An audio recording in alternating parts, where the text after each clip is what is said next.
You don't need 35 visas on a French passport compared to a Nigerian passport. 35 visas on French passport. No. But, so which means you have a freer movement than...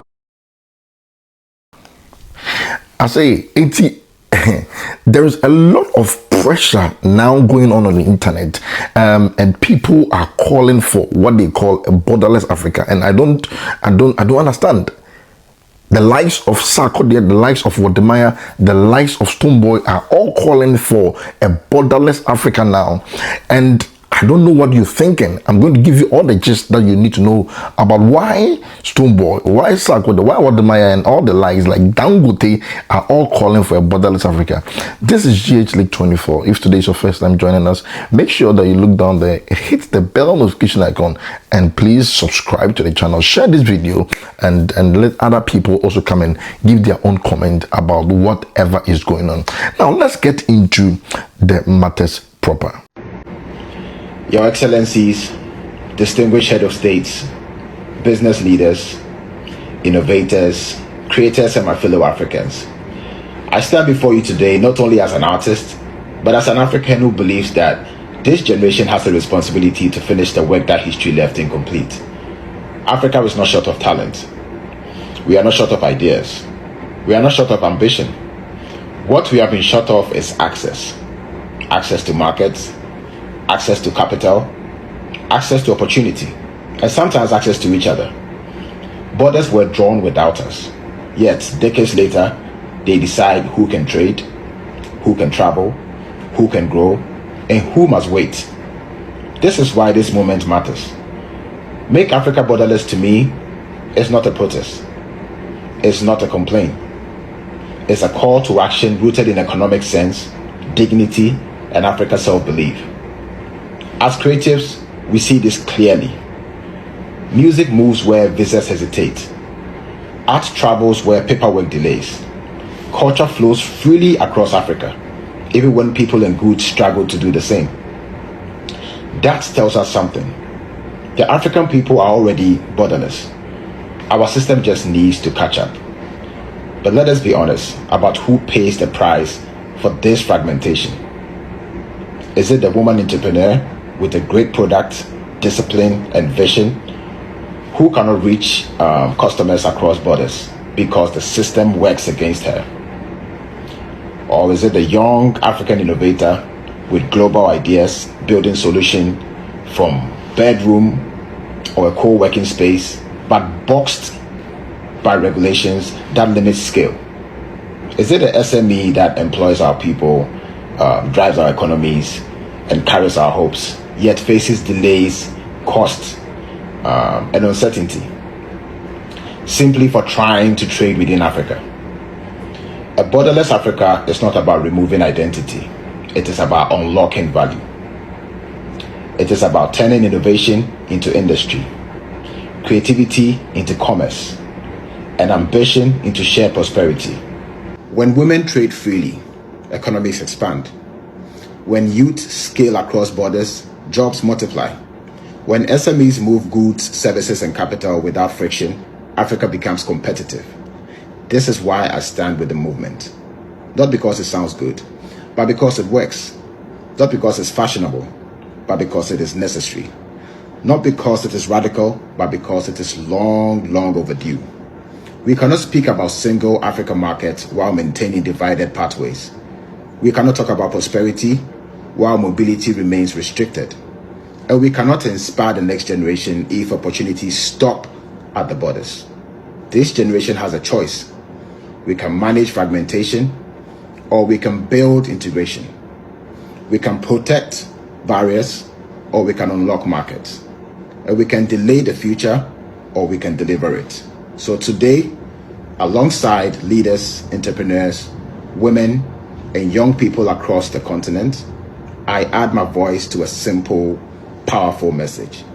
Let Africans move. Let Africans trade. Let Africans thrive.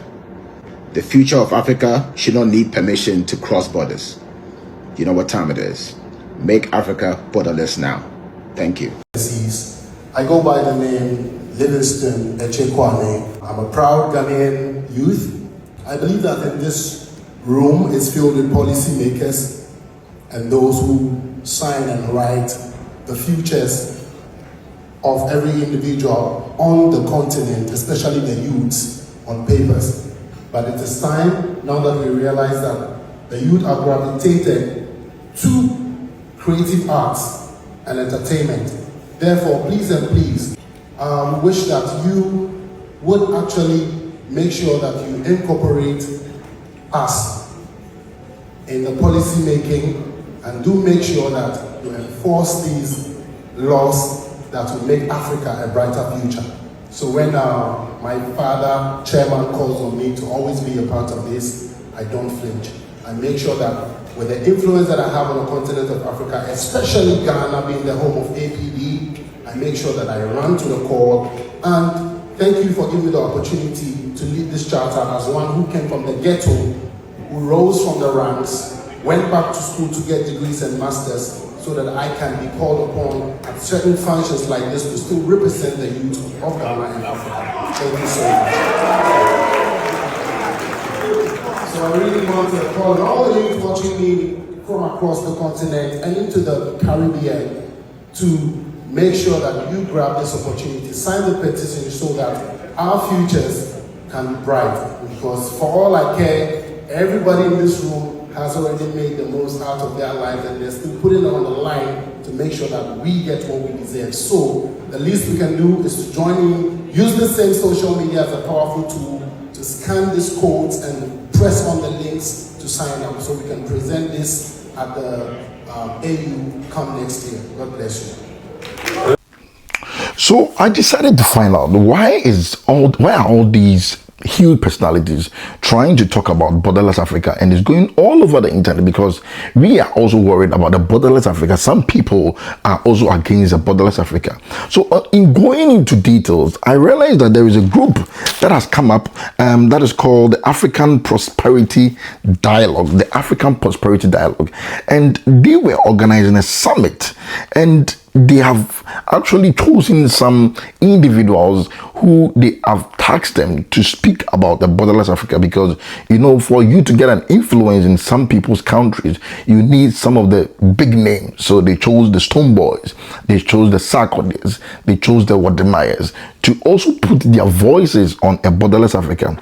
Now, we wanted to know what is actually entailed in this African Prosperity Dialogue group. What do they seek to achieve?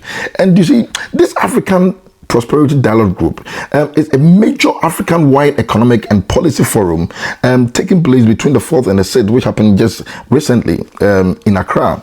And they tend to bring together political leaders, business figures, investors, entrepreneurs, and civil society from across the continent to advance African economic integration and shared prosperity, just to make sure that they bring people together. Now, this 2026, they wanted to go beyond what they normally do to bring these CEOs together, but to project the fact that Africans should be borderless, because the people that they APDs, these African Prosperity Dialogue people are working with, they are in partnership with the African Continental Free Trade. And when we talk about these African Continental Free Trade, you know that it serves as a high profile platform for shaping inclusive trade and economic transformation across Africa. But we are thinking, do we actually need Africa to be borderless? So we've got Wodemaya starting the whole narrative, bringing his voice into being. And Wodemaya posted this on his Facebook, which started the whole argument, because obviously they want somebody who will start the whole argument. So when Wodemaya posted, Wodemaya said, a borderless Africa doesn't mean our borders should be scrapped. It means they should not restrict movement within Africa through visa requirements. Do you agree? And that started the whole argument.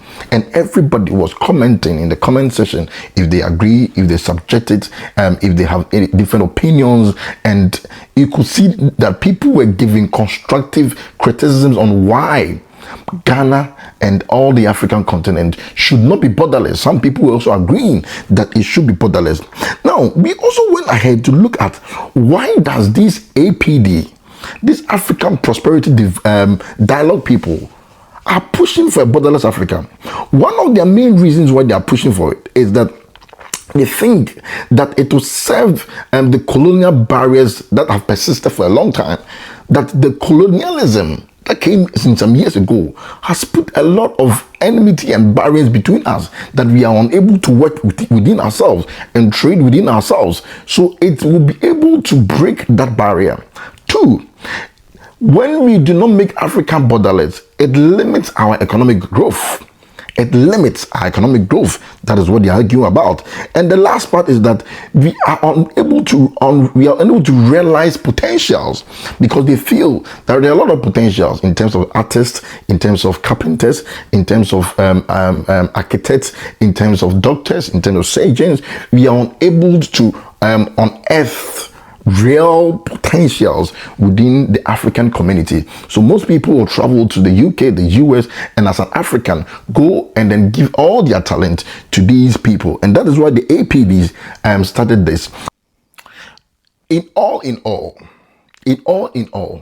the goal of the African prosperity dialogue is that they are looking for about 10 million petitions to be signed. Now, what they are doing is that they have set up a website, and I'm going to give the interface of the website on the screen. They have set up a website, and what they are asking people to do is to go there and sign a petition for Africa to be borderless. And their goal is to get about 10 million people to sign that petition, so that they present the petition to the African Union and ask that, based on the petition that have been signed, it means that most of the African people are all in agreement that Africans should be borderless. Now, this is where I don't understand. Currently, they've got about 6,463 people who have signed the petition so far, not even up to 100,000. But my problem is that all the items that these African prosperity dialogue people have put on their website, that is the main reason why they are going through this. They never put about insecurities. They never put the reason of why some countries will feel insecure in terms of the risk, the security implications that a borderless Africa is going to do. They never put the fact that how a country will be able to identify if somebody has overstayed in their country. Hence, they need to put in systems, pure systems, because once you go in and you sign this petition and there are no proper systems in place to check out for people who are offenders, people who need to stay in 90 days and move, even ECOWAS, giving people an opportunity to enter other person's countries, people are overstaying. The system are not being able to identify overstayers and draw them out of the system. Now you are looking at making Africa borderless. What is the need? You are looking at trade in between us, perfect. But that should be it. There should be, people can still go in and trade.